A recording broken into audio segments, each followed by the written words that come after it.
feijão.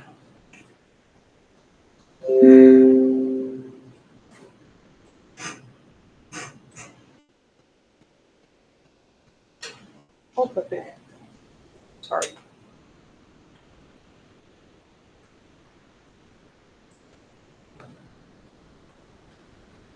Olá a todos, sou Pedro Barreto, residente da Medicina Intensiva, atualmente estou no primeiro ano.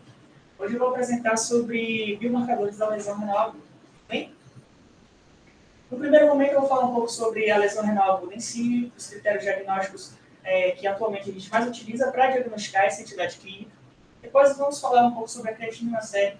Atualmente é o biomarcador mais utilizado na prática, mas a gente sabe que tem algumas limitações do uso da creatinina séria que a gente vai discutir um pouco aqui ao longo da apresentação. E depois eu vou trazer sobre novas propostas de biomarcadores que vêm sendo estudadas justamente para tentar substituir a creatinina sérica diante das suas limitações.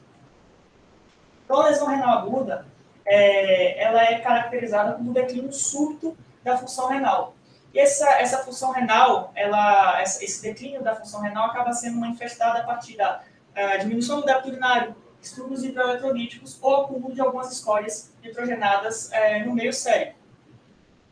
Atualmente, os critérios mais utilizados para o diagnóstico da lesão renal aguda são os critérios da CADIGO. Então, a lesão renal aguda ela acaba sendo definida através desse consenso como o acréscimo da creatinina em 0,3 de maneira absoluta no período de 48 horas, ou um acréscimo da creatinina sérica de 1,5 vezes em relação ao valor basal da creatinina sérica desse paciente ao longo de 7 dias, ou um débito urinário na faixa de oligúria, então menos do que 0,5 ml por quilo hora, por no mínimo 6 horas. E a CADIGO também nos permite trazer alguns estagiamentos dessa lesão renal aguda. Então, o estágio 1 nada mais é do que os próprios critérios diagnósticos. Então, a gente tem uma creatinina sérica acima de 0,3, um acréscimo, a elevação da creatinina para valores entre 1,5 a 1,9 em relação ao valor basal do paciente. E nós temos também a questão da redução do débito urinário, porém no período de 6 a 12 horas. Já quando a gente está diante do estágio 2, a gente consegue observar uma progressão desse problema, dessa disfunção renal, e aí a gente observa já uma creatinina que aumenta de 2 a 2,9 vezes em relação ao basal, e essa oligúria, agora dessa vez durando entre 12 a 24 horas.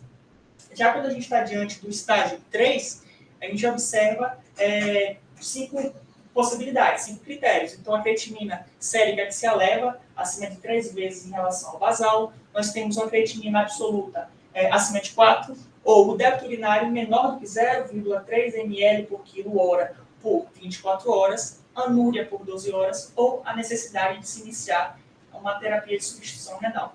Eu trouxe a CADIGO, mas a gente tem outros critérios que eram utilizados anteriormente, que eram os critérios AKIN, o RIFO, mas todos esses critérios têm algo em comum. Eles acabam utilizando a creatinina sérica como marcador da lesão renal aguda.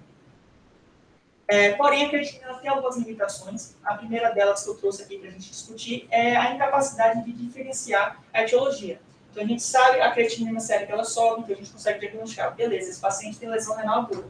Mas a gente não consegue dizer se a causa é uma causa pré-renal, se é uma causa intrínseca, se é uma causa pós-renal. Então, a gente não tem essa habilidade de distinguir a etiologia da lesão renal.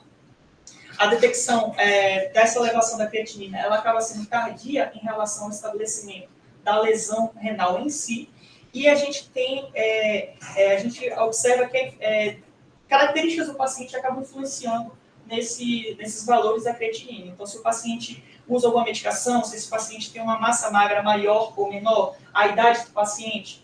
Então, tudo isso traz algumas limitações da creatinina sérica. Eu trouxe esse estudo aqui, um estudo interessante.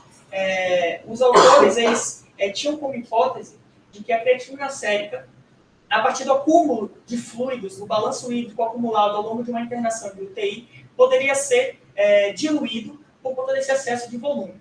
Então, o que eles fizeram? Admitiram pacientes, no caso, pacientes que eram admitidos em UTI, eles incluíram nos estudos e compararam a creatinina absoluta com a creatinina corrigida a partir de uma fórmula que eles descrevem, que levava em consideração o peso do paciente à admissão e o balanço hídrico acumulado ao longo dos dias de internação.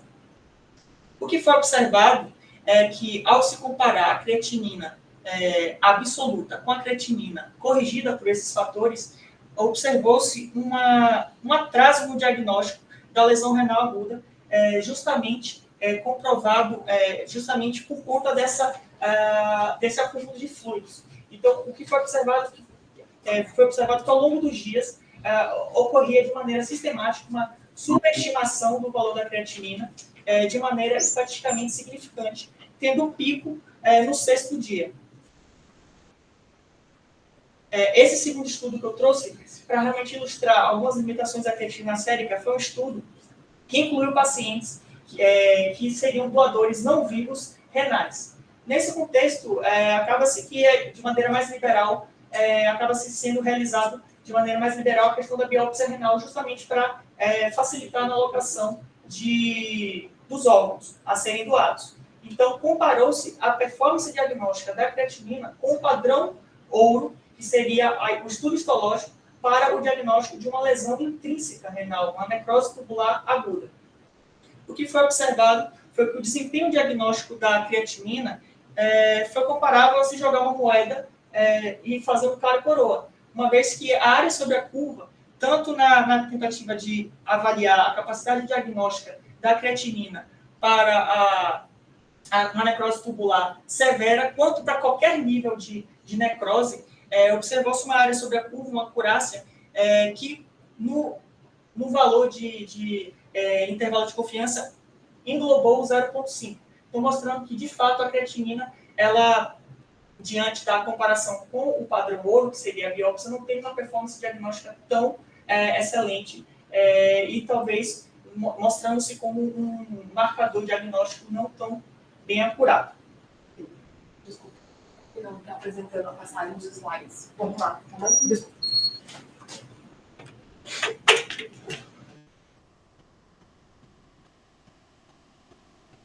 Pessoal, eu vou tentar arrumar aqui a apresentação.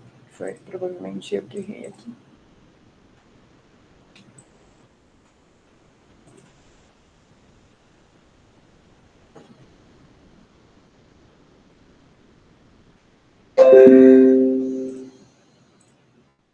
Acho que agora foi. Então, diante dessas limitações da creatinina, novos biomarcadores começaram a serem estudados, justamente para tentar substituir esse biomarcador, de certa forma, problemático. Então, para se estudar novos biomarcadores, existem algumas fases de estudos. A primeira fase é chamada de fase de descoberta, geralmente são estudos in vitro ou estudos com modelos animais, onde são realmente avaliados candidatos a novos biomarcadores. Uma segunda fase seria uma fase de quantificação, verificação, onde são dosados esses biomarcadores candidatos na população geral. Para a gente ter noção de critérios dos valores de normalidade, se de fato são biomarcadores dosáveis no sistema in vivo. A partir desse momento, realmente constatando-se que são biomarcadores presentes no humano, a gente parte para os estudos de validação em si. São estudos prospectivos, onde vão ser avaliados a capacidade diagnóstica desse biomarcador, vai ser avaliado se ele consegue predizer, por exemplo, uma necessidade de evoluir para uma terapia de substituição renal, mortalidade, vão nos informar assim, o timing para fazer a dosagem desse biomarcador, e a partir do momento que se realmente bate o martelo, não, esse biomarcador tem a capacidade diagnóstica interessante para ser utilizado. Aí começam-se os estudos de fase 4, que seriam os estudos de implementação. Então, são geralmente ensaios clínicos randomizados, onde buscam-se guiar terapêuticas, guiar medidas nefroprotetoras a partir dos valores dos biomarcadores estudados. Então, algumas fontes de biomarcadores possíveis no nosso organismo. Então, são algumas possibilidades. Uma delas é ser uma proteína, que ela é facilmente filtrada no glomérulo e reabsorvida no epitélio renal. Então, se houver uma situação de necrose tubular, alguma lesão epitelial, essas proteínas elas não vão ser reabsorvidas, acumulando no meio urinário. Uma segunda possibilidade seria, numa situação de estresse, o próprio epitélio começar a secretar mais proteínas, que, mais uma vez, se acumulariam no meio urinário e aí sim a gente conseguiria dosar no meio, na urina. E uma quarta possibilidade seria células inflamatórias recrutadas para o parênquima renal, secretando alguma substância com a possibilidade de ser dosada também no meio urinário. Tá apresentando, não sei porquê. Acho que é treino da rima na apresentação. Faz parte do desafio. Você me perdoa. Chico, Thiago, vocês não estão conseguindo ver a apresentação, né? Eu vou tentar, eu não sei porquê, eu vou tentar mudar aqui, e aí você vai me respondendo, tá bom, Chico? Que eu não fazer o Pedro ficar parando várias vezes. Tô te vendo aqui no WhatsApp, vai ser mais fácil.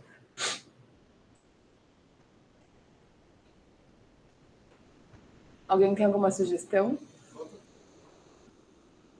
Enter screen. Esse? Tá.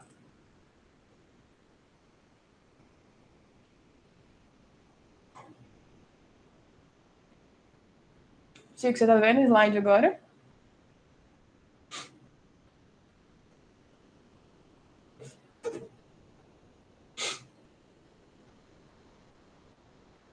Deu certo?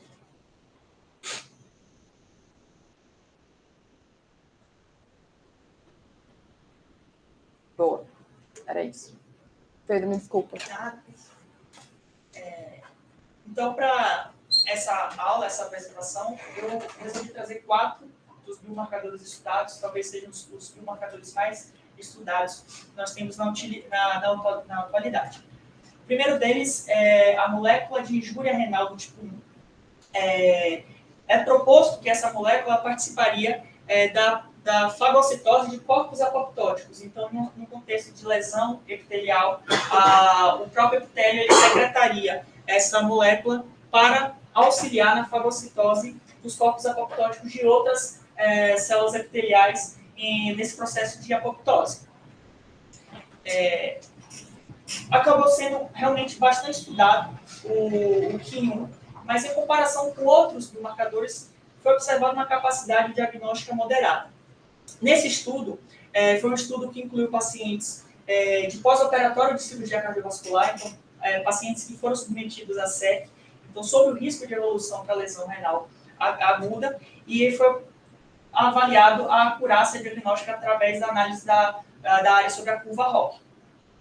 O que foi observado para o KIM1 foi que, a partir de uma dosagem, logo na entrada do paciente no pré-operatório, quanto uma dosagem 6 horas após a admissão, foi observado que ele conseguiria diagnosticar a lesão renal aguda. Os autores eles justificaram no sentido de que, às vezes, um paciente chega com uma possibilidade de lesão renal aguda subclínica, mesmo no pré-operatório, o que justificaria esse químio positivo no baseline. E foi observado que ele teria essa capacidade diagnóstica de predizer a evolução para a lesão renal aguda a partir da dosagem com 6 horas após a admissão da UTI. Porém, a gente observa uma área sobre a curva de 0,64, 0,67, mostrando-se realmente que sim, que teria uma certa acurácia, mas essa acurácia seria de moderada para má. Em comparação com outros biomarcadores utilizados nesse estudo, realmente revelou-se inferior. Então, por conta disso, outros biomarcadores continuaram sendo estudados. O segundo que eu trago é a proteína de ligação de ácidos graxos do tipo hepático. Então, ela participa da incorporação do ácido graxo nas células através do transporte com albumina, porém, foi observado que ele também, no epitélio renal em si, ele acaba conduzindo peroxônios tóxicos a partir de um estresse metabólico. Então, ele é do tipo hepático, mas teria realmente uma participação no parênquima renal. Mais uma vez, esse foi um candidato que acabou sendo bastante estudado. Eu trouxe aqui essa meta-análise um pouco falando sobre a performance diagnóstica dessa proteína. Porém, o que a gente observa é que o N dos estudos até hoje com o LFABP são poucos, e em comparação com outros biomarcadores, ele tem uma performance inferior, tudo bem? Mas a gente consegue observar uma sensibilidade de 74,5%, uma especificidade de 77,6%, com um odds ratio de diagnóstico de 2,69. Mais uma vez, essa meta-análise inclui alguns estudos de baixa qualidade, para não dizer todos acabaram sendo classificados como de baixa qualidade, então nós não temos tanta evidência dos estudos de validação do LFABP. Então, novos biomarcadores continuaram sendo estudados. Então, agora eu trago talvez os mais promissores atualmente, que é a lipocaína.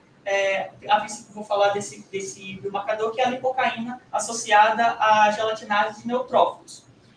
A parte biológica desse biomarcador é proposto que ele participa no transporte de ferro do meio extra para o meio intracelular, então ele teria uma ação bacteriostática na imunidade inata, uma vez que evita-se que esse ferro ele fique disponível para bactérias, e aumentaria, ele teria esse valor aumentado na urina, talvez pelo recrutamento de neutrófilos numa situação de estresse metabólico.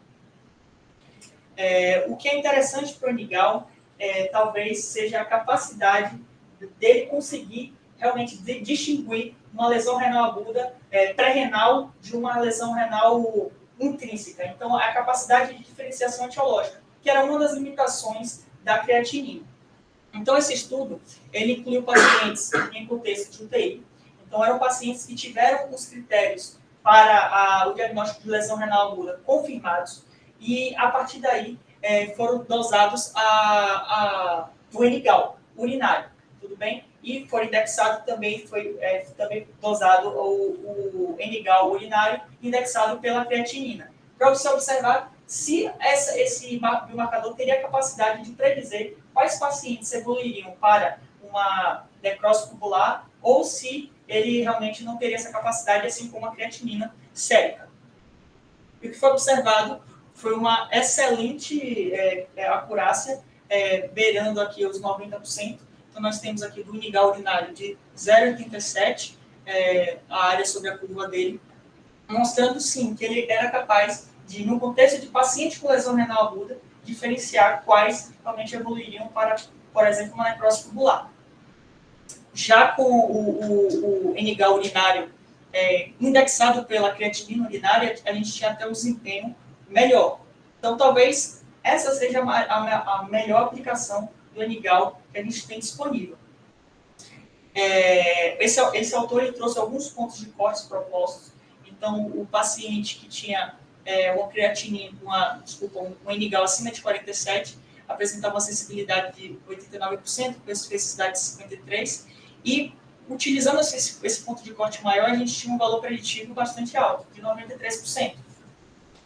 Algo interessante também que foi trazido nesse estudo, que foi, a partir dos pacientes que estavam no critério de injúria renal, do RIFO, era um critério utilizado anteriormente para se diagnosticar lesão renal aguda, que foi adotado nesse estudo. Aqueles pacientes que tinham um N-gal acima de 104, foi previsto, os autores eles conseguiram comprovar, assim, observar, que ocorreria o aumento de alguns desfechos. Os desfechos estudados nesse estudo foi a questão da necessidade de diálise, mortalidade intra-hospitalar por todas as causas e um desfecho composto, mostrando também essa capacidade de predizer algumas situações de risco para o paciente, algum desfecho. Esse segundo estudo, ele buscou, dessa vez, comparar a capacidade diagnóstica do N-gal com a creatinina sérica, que é o nosso biomarcador vigente atualmente. Então, eram pacientes, mais uma vez, submetidos à cirurgia cardiovascular, então, pacientes sob o risco de evoluir para lesão renal aguda, um estudo prospectivo, e comparou-se os valores dos biomarcadores, o baseline, na chegada da UTI e 24 horas após, dos pacientes que evoluíram de fato para lesão renal aguda, para aqueles pacientes que não evoluíram. Então, logo na chegada da UTI, houve uma diferença estatisticamente significante dos valores de N-gal. E, quando a gente observa a performance da creatinina, a gente não observa essa diferença. Mais uma vez, mostrando que a creatinina sérica seria um biomarcador, de certa forma, atrasado no diagnóstico da lesão renal aguda. e aqui mostrando se realmente a capacidade diagnóstica interessante do Enigal. Porém, o Enigal tem um grande problema, e eu trouxe a tabela de resultados dessa meta-análise para tentar ilustrar esse problema, que é justamente a variabilidade de pontos de corte na literatura. Outro fato, existe também uma variabilidade de testes diagnósticos. Então, tem o Enigal dosado na urina, indexado pela creatinina urinária, Enigal plasmático. Então, é muito difícil a aplicabilidade do Enigal por conta dessa variabilidade de pontos de corte na literatura. E também, nós não temos nenhum estudo atualmente de implementação. Então, a gente consegue observar que ele passou daquela fase de validação, ele sim tem capacidade de diagnosticar lesão renal aguda, mas a gente não tem estudos de implementação, estudos que buscam guiar as medidas nefroprotetoras a partir dos valores do Enigal. Então, por conta disso, outros biomarcadores continuaram sendo estudados, e talvez o mais promissor seja esse teste diagnóstico que, na verdade, combina duas proteínas. A proteína inibidora de metaloproteinase tissular do tipo 2 e a proteína ligadora de fator de crescimento insulina CYP7. O que é proposto são que essas proteínas atuariam no ciclo celular, travando o ciclo celular na fase G1 em um contexto de estresse, justamente para tentar prevenir a replicação errônea de alguma célula. E aí, diferentemente dos outros biomarcadores que eu trouxe anteriormente, e geralmente eram descobertos a partir de estudos em vivo, estudos em animais, esse biomarcador ele foi descoberto de maneira diferente. Nesse estudo, esse estudo, na verdade, consistiu em duas fases. Uma fase de descoberta e uma fase de validação. Na fase de descoberta, os autores eles acabaram dosando mais de 340 proteínas em pacientes que faziam a composição de 3 coortes de pacientes ditos sob o risco de evolução para lesão renal aguda.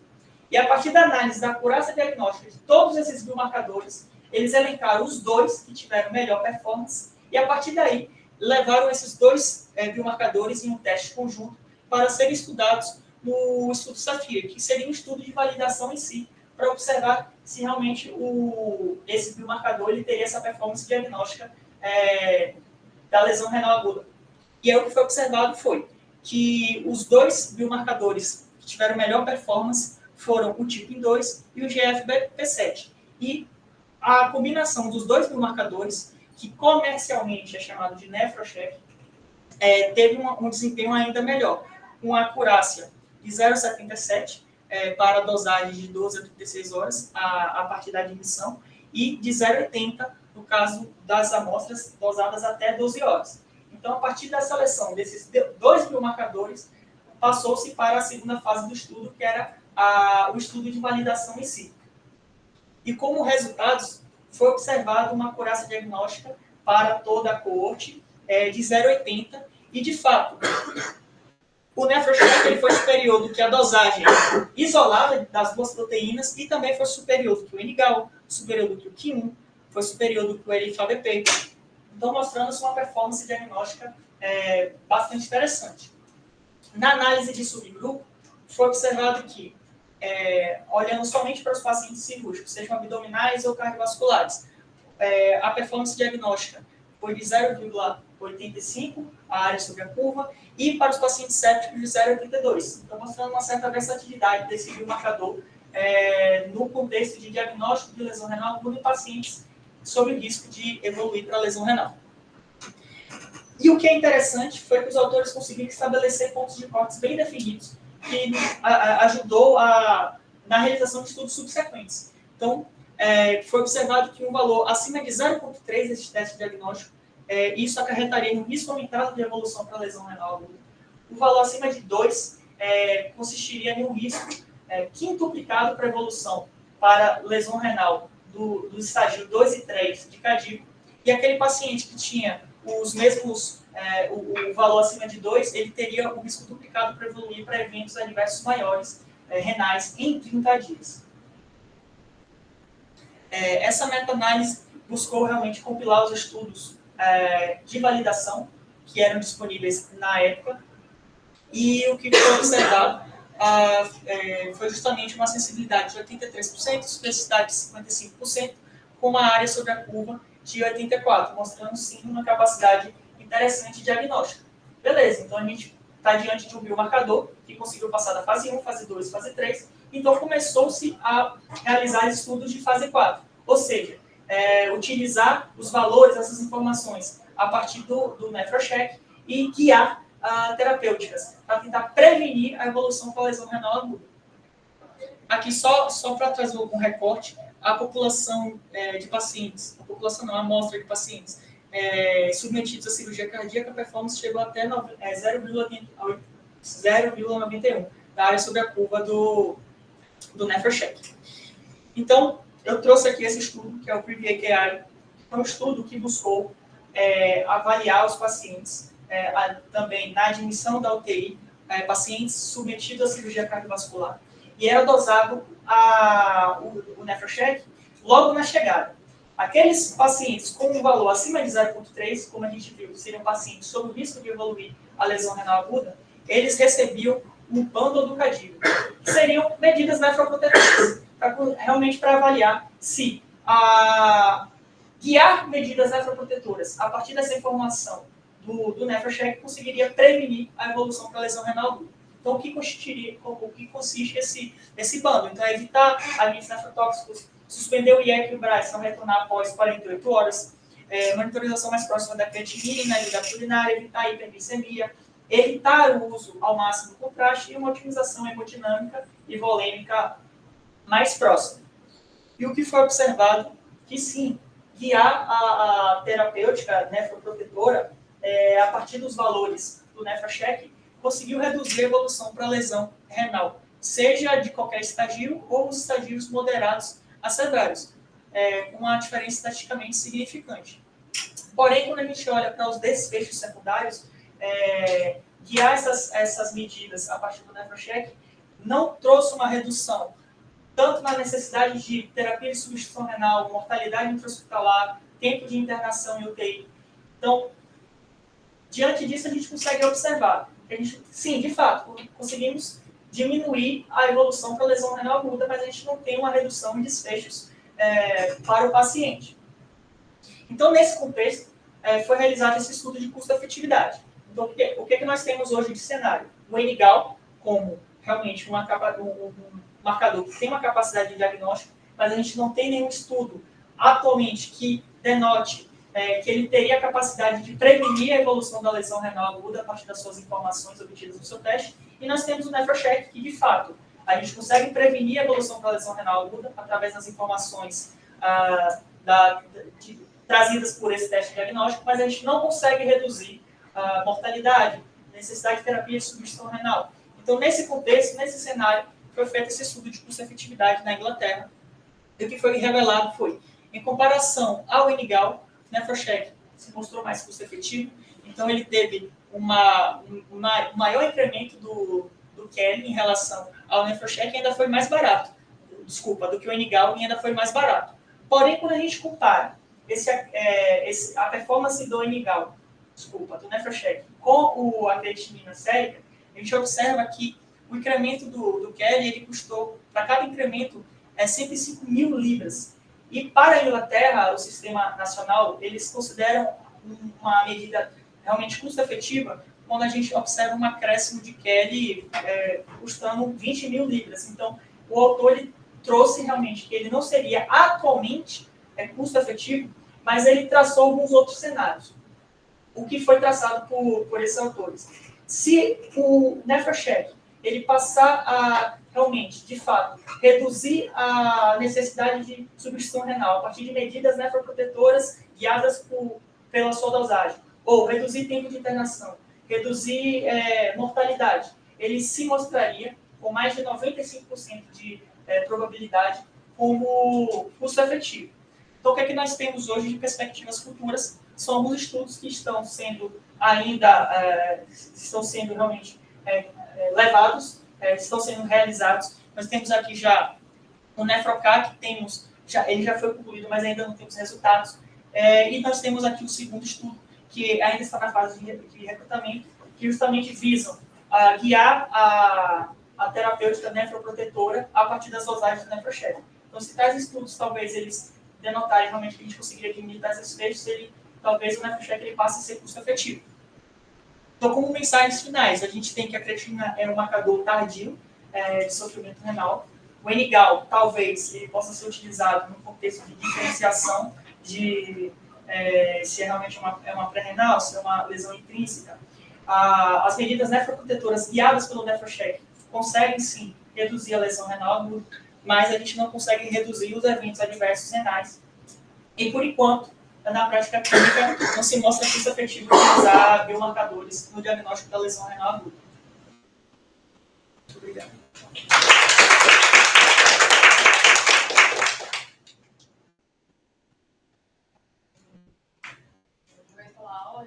Principalmente, assim, comigo, essa capacidade de falar siglas e o que significa, assim, desenrolar.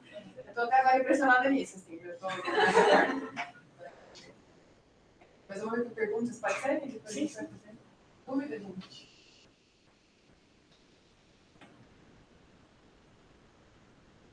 Eu usaria uma dessa você acha que faz sentido a gente não tocar isso para agora, mas pensando em brigar para trazer isso para cá no próximo? Eu acho que eu utilizaria o NGAL, tudo bem? Teve uma aula, foi até o Rodolfo, da UTI do transplante hepático, ele estava trazendo sobre se rola, assim, eventos,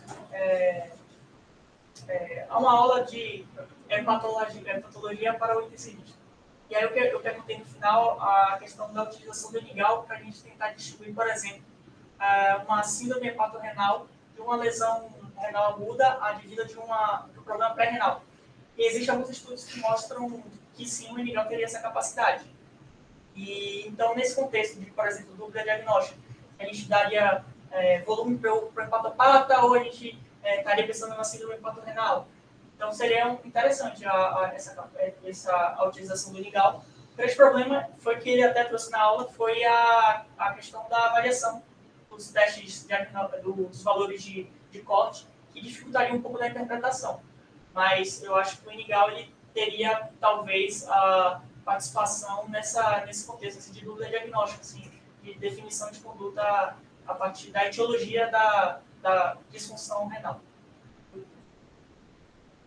Inclusão, se vê alguma pessoa comparando diretamente o NGAL com o stress test da furosemida? Não. Porque o stress test da furosemida teria o mesmo papel assim, do diagnóstico de você tivesse na renal ou de uma TI, seria essa aí, porque o teste da furosemida seria mais barato, assim, no caso de urina, em relação a fazer NGAL. Mas você vê alguma coisa assim nesse sentido? Não. Tem uma corte do Microsoft, ele compara vários biomarcadores com o stress test. E ele coloca que até chega a ser superior o stress test a todos os outros biomarcadores. Mas aí qual seria o problema e algumas coisas que mais tem medo do stress test fazer? Porque o NGAL, se você não falando que um é melhor, que o NGAL é ruim ou bom, ou o stress test é ruim ou bom. E talvez se você faz um diagnóstico de que, olha, existe uma lesão renal instalada baseada numa dosagem, você fizer uma conduta, agora quando você faz o stress test de furosemida, e você fala, esse cara não tem um risco de evoluir tanto para cardíaco 3, o cara joga no 1.000 a 2.000 ml, talvez no perioperatório você tenha, você sem fator de risco, sabe? Então você faz uma conduta que gera uma hipercorrência. Com a dosagem, em geral, ela gera uma hipercorrência menor. Mas ele teoricamente consegue prever quem vai para um cardíaco 3 com acurácia telemiótica dos nossos biomarcadores. Isso em uma fonte só para ver. Eu procurei muito também não. Era só uma. Mas tem isso. Ela não é só um diagnóstico. Ela foi uma conduta. Talvez não era o que você queria. Às vezes você não queria, porque você não acha que o cara estava hipervoleico, que faria sentido fazer xixi. E aí já é tarde demais, sabe? Aí você fala, não ia, agora dá os 1.000 que eu tirei, sabe? Então, aí, esse é um problema que eu vejo. Mas ele tem coração. E eu não sei se ele é um biomarcador, é o metiral, né? O que você pensou do resultado que ele reduziu com aquele bando de medidas nefroprotetoras, conseguiu reduzir, sei lá, o cadinho F2 e 3, ou reduziu progressão para IA, mas no final você não alterou a mortalidade, nem alterou a questão de terapia de substituição renal. Exatamente. Parece ser assim, uma utilização do NephroCheck de maneira fútil, uma vez que a gente não consegue reduzir realmente a desfechos que, de fato, mudariam a evolução do paciente. O que foi observado foi também a questão de volume não teve diferença. Então, o mesmo volume que entrou para o paciente que foi diagnosticado com a lesão renal aguda para o paciente que não foi diagnosticado foi a mesma coisa. Então, realmente é meio fútil. Assim, não tem o diagnóstico de lesão renal aguda. Legal, mas a necessidade de ir para diálise e a mortalidade foi a mesma coisa. Esse mesmo grupo, eles publicaram um segundo estudo em 2021. E o interessante foi que era um desenho muito parecido. A diferença é que foi um estudo multicêntrico. E aí eles notaram como desfecho primário, na verdade, a capacidade dos múltiplos centros a adotarem as medidas do CADIGO, do bando do CADIGO. Não sei se eles não tiveram isso, eles tinham pensado em fazer um estudo multicêntrico para realmente provar a capacidade do NephroCheck em diminuir a desfechos, diagnosticar, e no final não conseguiram, aí trocaram o desfecho. O fato foi que eles realmente mostraram que as medidas do CADIGO seriam replicáveis, que foi o objetivo do estudo, mostrou que reduziu a evolução para lesão renal aguda, mas, mais uma vez, eles não provaram a redução de mortalidade, necessidade de terapia de substituição renal. Então, assim, se realmente se provar que há terapêuticas a partir do NephroCheck vai conseguir reduzir tais desfechos, que eu acho que são mais importantes, talvez ele se mostre, como eu trouxe, custo efetivo, mas atualmente eu não falaria assim, é bom a gente comprar isso para o hospital, eu acho que não. Na cabeça, a gente sempre quer desfecho duro, né? Maravilhoso. Mas eu acho difícil um biomarcador conseguir isso daí, né? Tipo, é uma ferramenta diagnóstica, talvez prognóstica. No fundo, o que eu vejo é também a insuficiência do que a gente consegue fazer, né? Eu acho sempre meio frustrante essas medidas para a faltão da nef, né? Evitar nefrotoxinas, atingir a eugolemia, são as coisas tão bonitas. Se você bota no prontuário, na conduta, fica parecendo que você fez uma coisa elaborada, mas no fundo é porque a gente não consegue. No máximo que às vezes a gente consegue sem essa questão do pré-renal, sem você otimiza um fluxo ali, você dá um DO2 de você acha que é adequado para o rim e reza para que não dê certo, para que nada dê errado. Né? Mas é porque você não muda também o insulto que o cara vai sofrer, né? Tipo, é meio utópico achar que você só vai se dosar um biomarcador, você vai escrever um IECA, aí o cara vai com cirurgia de 8 horas, comprime a cava, sangue 3 vezes, tem 35 transfusões, mas acho difícil assim, você conseguir provar um desfecho desse contexto. Né? Naquele pacote que eu tinha visto esse estudo, teoricamente são coisas que eu acho que a gente teoricamente deveria fazer sempre. Porque IECA, até a Sociedade Europeia, recomenda suspender IECA antes de grandes cirurgias, porque tem associação maior com IRA. Então, mesmo sem antes de usar nada. Evitar contraste desnecessário. Faz bastante sentido isso, assim, sabe? Mesmo para quem não tem legal alto, assim, sabe? Se não é necessário, não faz. Então, o pacote, mas agora assim, a questão de que se o legal for mais alto, eu vou dar mais volume ou menos volume, então são coisas, acho que a gente ainda cai na mesma coisa, né? Que é tipo, olha, tenta não, as coisas que são tóxicas, não use. Agora, isso, enquanto você estava falando sua aula, o que me fez pensar, essa evolução mais alta e mais rápida, talvez uma situação que eu não via a respeito, mas a questão de a correção de antibióticos e outras drogas que às vezes a gente faz baseada numa creatinina que está super tardio. Então, tem estudo em pós-operatória de cirurgia cardíaca de que o NGAL sobe e cai, e a creatina vai subir quando o NGAL já caiu. Aí é possível que a gente corrija o antibiótico aqui, quando na verdade já está com antibiótico full. Mas é difícil também isso se mudar de desfecho, porque ninguém nem sabe qual é a dose de antibiótico que a gente dá em antifítico. Talvez deveria ser dose full em todos.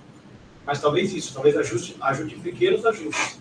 Mas acho pouco provável que vai fazer uma super diferença. Não entendi não, com certeza, né? fiquei perguntando também, eu queria perguntar, eu disse, esse aqui vai ligar normal, então vamos dar nefrotoxina pra caramba aí. Eu digo, deve ser isso o protocolo. Ele já faz Contraste sentido. pra todo mundo. Pensando assim, não sei se duro, mas tem um internamento no UTI, às vezes, porque às vezes piorou a creatina do paciente, você não vai ter uma UTI, então você talvez nesse sentido faça sentido. Só que agora eu não sei se talvez seja medo porque a pessoa presta mais atenção. Ó, esse aqui, o paciente, vou dar um biomarcador, então eu vou seguir mais o plano cardíaco para todo mundo. Foi isso, na verdade, a gente sabe desse tem que evitar necessário. Mas eu acho que eu estava pensando, até para a gente entender fisiopatologicamente as coisas, porque a diferenciação do NGAL de pré-renal na renal intrínseca, você na minha cabeça parece que a pré-renal não é uma melhora renal propriamente dita, né? Parece que é um aumento renal, né? Se vocês vão poder uma taxa de filtração muito medida que o fluxo diminuiu, mas É uma resposta adaptativa. parece que é mais uma adaptação. Eu acho legal dos programadores disso também, a gente não entende totalmente, mas a gente começa a entender um pouco melhor o papel da mais renal, uma elevação da creatinina, assim. Talvez. O NGAL ele é advindo de neutrófilos. Então, talvez, numa situação de necrose em si, a inflamação esteja maior no parênquima, então ocorre mais recrutamento de neutrófilos, então aumentaria o NGAL, enquanto que na lesão pré-renal ainda não ocorreu tanta inflamação, tanta necrose, então menos neutrófilos no meio, então teve um menor, isso fazendo uma conjuntura. Não sei, não vai ter que a pré-renal subir a renal, tipo, ela muda para uma NTA e daí vira uma renal em 3 que, enfim, né? Tem alguma coisa tipo de tempo de turnover de ser, né?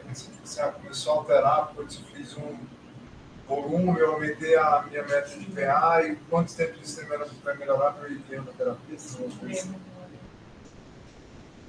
Mas o do NGAL é menor que 24 horas. Desse suicídio cardíaco, que é uma amostra pequena, você tem 12 horas ele explica aí.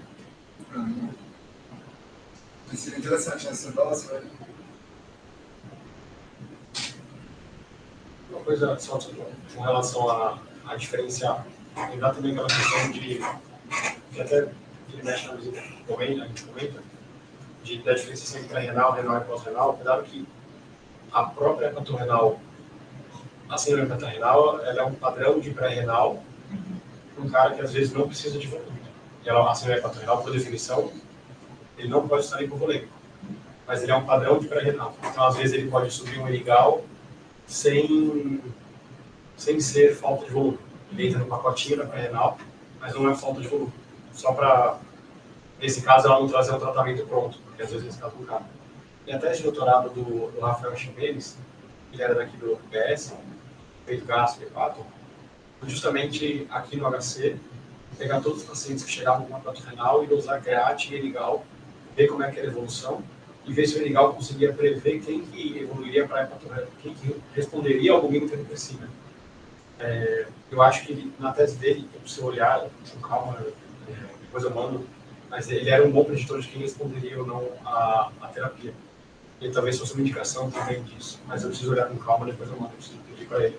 Deve estar no acervo rosto, preciso dar uma olhada lá. Eu lembro disso também. Especialmente no cirrótico seria legal, né? Porque creatina ou qualquer outro muito desnutrido.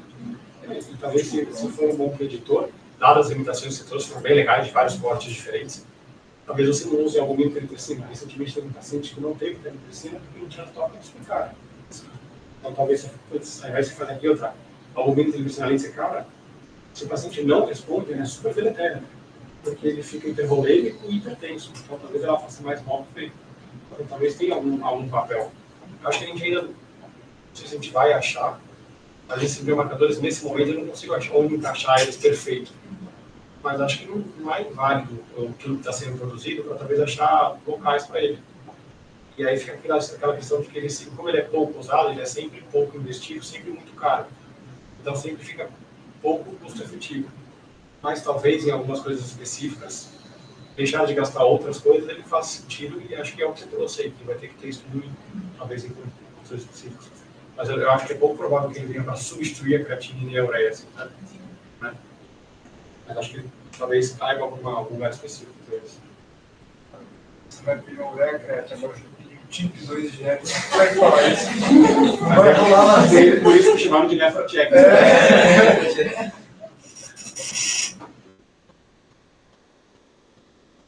Uma coisa legal que eu tinha olhado foi isso, essa decisão de biomarcadores. Eles sugerem utilizar o biomarcador para expandir a classificação de lesão renal aguda. Eles colocam o lesão renal aguda da doença cardíaco e eles colocam o seguinte: eles colocam o cardíaco 1, ele divide em S, A e B. Todas as classificações demais ele vai dividir em A e B, A e B. O S ele coloca como se fosse uma lesão renal aguda onde você positivou o marcador sem alterar a creatinina e ureia. Um A ele coloca como não altera o biomarcador e altera a creatinina e ureia, e o B seria a alteração dos dois. Aí ele divide cada uma das classificações meio que A e B, né? Então, aí o 2 é o cardíaco 2, unicamente, e 2A que não altera o biomarcador, B altera o biomarcador. Não sei se isso vai ter um papel alguma vez futuramente. Mas eu achei legal que tem alguém pensando mais para. Vai que alguma coisa que seja. Vai que faz um outro estudo melhor ou maior e consegue mostrar o que realmente você falou, né? Que realmente tem custo-efetividade, né? O TIP 2, o NEFROCHECK. Então, achei aí, talvez a classificação faça sentido, sei lá, no cardíaco, esse 1S, né? Que seria o subclínico, digamos. Tem um biomarcador positivo e não chegou a ter critério do cardíaco ainda.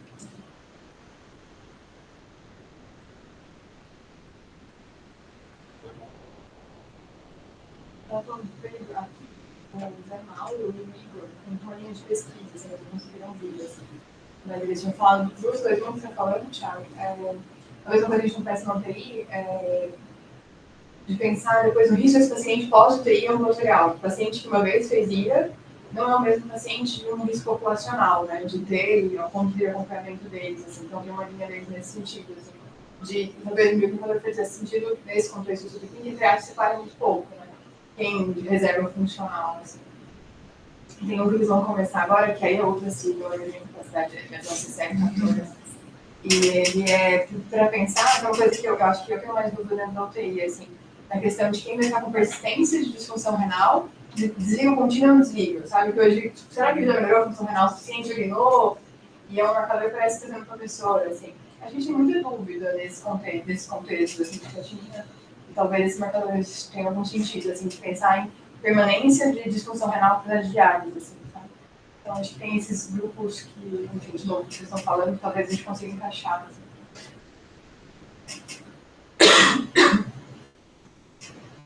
Mais alguma coisa? Só elogiar a sua aula também, a Leonardo elogiou e a sua postura, a maneira como você se expressa, usa as mãos, a fluência do uso, a didática dos slides. Né? Boa.